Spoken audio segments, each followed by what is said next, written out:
जय श्री कृष्णा। कैसे हैं आप? उम्मीद करती हूँ अच्छे होंगे। एक बार फिर से स्वागत है आपका अपने YouTube चैनल में। तो रसपान कीजिए आज की कथा का। ब्रह्मादि देवताओं की स्तुति से भगवान सूर्य नारायण बहुत ही प्रसन्न हुए और उन्होंने ब्रह्मा, विष्णु और महादेव को अपनी अखंड भक्ति तथा अपना अनुराग प्राप्त करने का वर प्रदान करते हुए कहा, हे विष्णु, आप देव, दानव, यक्ष, राक्षस, गंधर्व आदि सभी पर विजय प्राप्त कर अजय रहेंगे। संपूर्ण संसार का पालन करते हुए आपकी मेरे ऊपर अविचल भक्ति बनी रहेगी। ब्रह्मा भी इस जगत की सृष्टि करने में समर्थ होंगे और मेरे प्रसाद से शंकर भी इस संसार का संहार कर सकेंगे, इसमें कोई संदेह नहीं। मेरी पूजा के फल स्वरूप आप लोग ज्ञानियों में उत्कृष्ट ज्ञान प्राप्त कर लेंगे। भगवान सूर्य के वचनों को सुनकर महादेव जी इस प्रकार बोले, हे भगवान, हम लोग आपकी आराधना किस प्रकार करें, इसे आप बताइए। हमें आपकी परम पूजनीय मूर्ति तो दिखाई नहीं दे रही, केवल प्रकाश की आकृति और मात्र तेज ही दिखाई पड़ रहा है। यह तेज आकार विहीन होने के कारण हृदय में स्थान नहीं पा रहा। जब तक मन किसी विषय वस्तु में नहीं लगता तब तक किसी भी व्यक्ति की भक्ति या इच्छा उस विषय वस्तु को प्राप्त करने की होती ही नहीं। जब तक भक्ति उत्पन्न नहीं होगी तब तक पूजन आदि करने में कोई समर्थ नहीं होगा। इसलिए आप साकार रूप में प्रकट होइए, जिससे कि हम लोग उस साकार रूप का पूजन, दर्शन, अर्चन कर सिद्धि को प्राप्त करने में समर्थ हो सकें। तब भगवान सूर्य कहने लगे, महादेव जी, आपने तो बड़ी उत्तम बात पूछी है। अब आप एक चित होकर सुनिए। इस जगत में मेरी 4 प्रकार की मूर्तियां हैं, जो संपूर्ण संसार को व्यवस्थित करती हुई सृजन, पालन, पोषण तथा संहार आदि में प्रत्येक समय संलग्न रहती हैं। मेरी प्रथम मूर्ति राजसी मूर्ति है, जो ब्राह्मी शक्ति के नाम से प्रसिद्ध है। वह कल्प के आदि में संसार की सृष्टि करती है। दूसरी सातवीं की मूर्ति विष्णु रूपिणी है, जो संसार का पालन और दुष्टों का विनाश करती है। तीसरी मूर्ति तामसी है, जो भगवान शंकर के नाम से विख्यात है। वह हाथ में त्रिशूल धारण किए कल्प के अंत में विश्व रूपी शक्ति का संहार करती है। मेरी चौथी मूर्ति सत्व आदि गुणों से अतीत तथा उत्तम है और वह स्थित रहते हुए भी दिखाई नहीं पड़ती। उस अदृश्य शक्ति के द्वारा यह समस्त संसार विस्तार को प्राप्त है। ओमकार ही मेरा स्वरूप है। ये सकल तथा निष्कल, साकार और निराकार दोनों ही रूपों में है। यह संपूर्ण संसार में व्याप्त रहते हुए भी सांसारिक कर्म फलों में नित्य नहीं रहती। जल में पद्म पत्र की भांति अलिप्त रहती है। यह प्रकाश आप लोगों के अज्ञान को दूर करने तथा संसार में प्रकाश करने के लिए उत्पन्न हुआ है। अब आप लोग मेरे इस निर्लिप्त रूप की आराधना करें। इस प्रकार भगवान सूर्य नारायण के वचन सुनकर भगवान विष्णु ने उन्हें प्रणाम करते हुए कहा, हे देव, हम सभी लोग परम सिद्धि प्राप्त करने के लिए आपके परम तेजस्वी व्योम रूप का पूजन अर्चन किस विधि से प्रारंभ करें?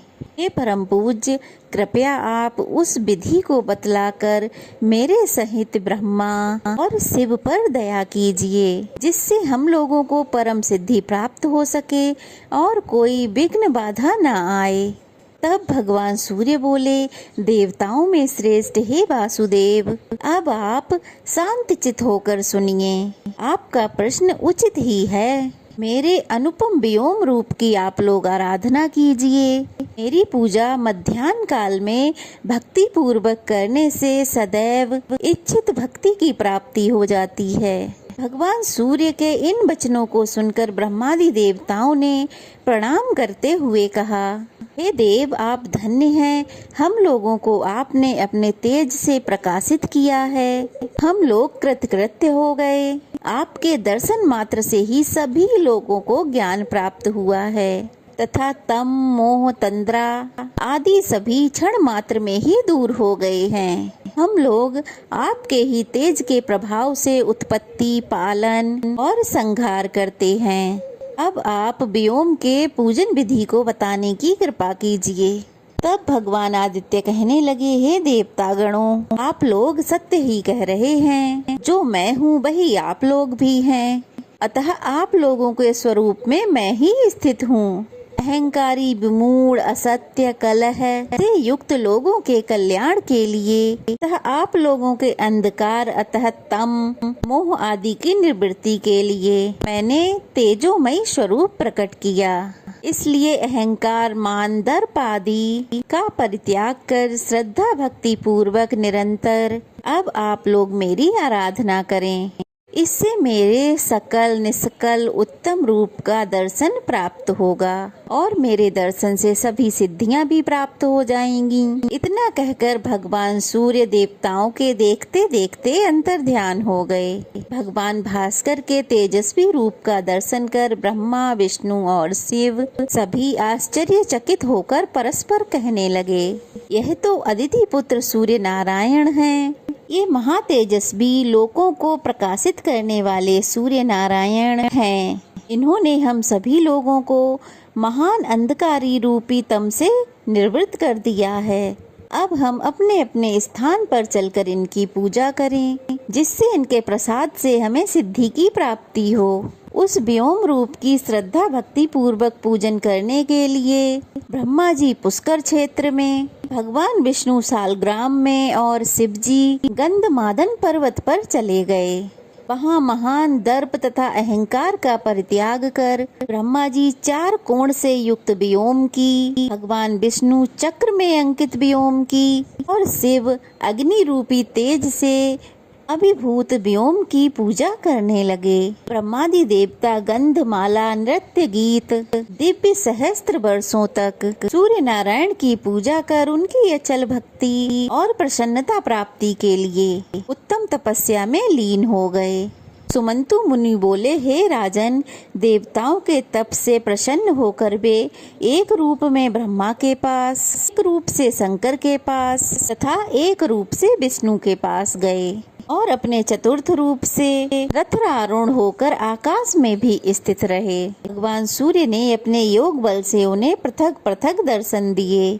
दिव्य रथ पर आरूढ़ सूर्य देव ने अपने अद्भुत योग बल से देखा कि चतुर्मुख ब्रह्मा जी कमल व्योम की श्रद्धा भक्ति से नतमस्तक होकर पूजा कर रहे हैं।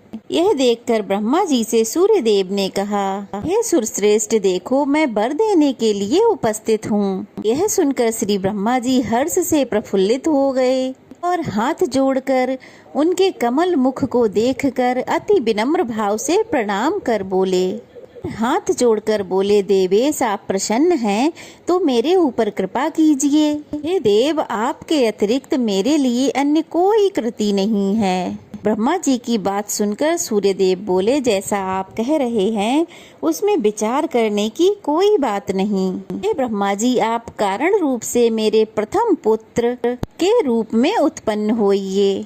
अब आप वर मांगिए, मैं वर देने के लिए ही आया हूँ। यह सुनकर ब्रह्मा जी कहने लगे, हे प्रभु, अगर आप मुझ पर प्रसन्न हैं तो मेरे लिए उत्तम वर दीजिए जिससे मैं सृष्टि कर सकूं। भगवान आदित्य कहने लगे, हे जगतपति चतुर्मुख ब्राह्मण, आपको मेरे प्रसाद से सिद्धि प्राप्त हो जाएगी और आप इस जगत के सृष्टि करता होंगे। तब श्री ब्रह्मा जी कहने लगे, हे जगन्नाथ, मेरा निवास किस स्थान पर होगा?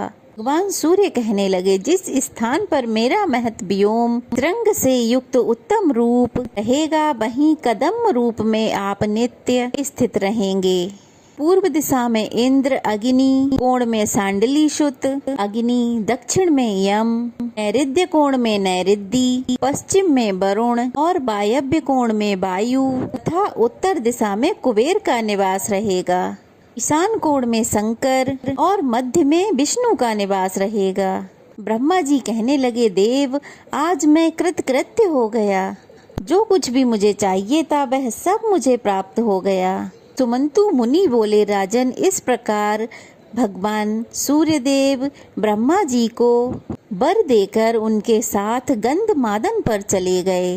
वहां उन्होंने देखा भूत भावन शिव तपस्या में संलग्न हैं। वे तेज से युक्त व्योम का पूजन कर रहे हैं। इस प्रकार शिवजी के द्वारा पूजन अर्चन को देखकर भगवान भास्कर प्रसन्न हुए। फिर इससे आगे जो कुछ भी हुआ उसका वृतांत आप अगले अध्याय में अवश्य सुनिएगा। ये कथा कैसी लगी कमेंट बॉक्स में बताइएगा। अच्छी लगी हो तो एक लाइक और एक शेयर अवश्य करिएगा, और नए हैं तो प्लीज़ चैनल को सब्सक्राइब भी कीजिएगा और चैनल को शेयर कीजिएगा ताकि ज़्यादा से ज़्यादा लोग ये पावन पवित्र कथाएं सुन पाएँ, उनका आनंद उठा पाएँ। तो चलिए फिर मिलते हैं, तब तक के लिए जय श्री कृष्णा। ओम सूर्य नारायणाय नमः।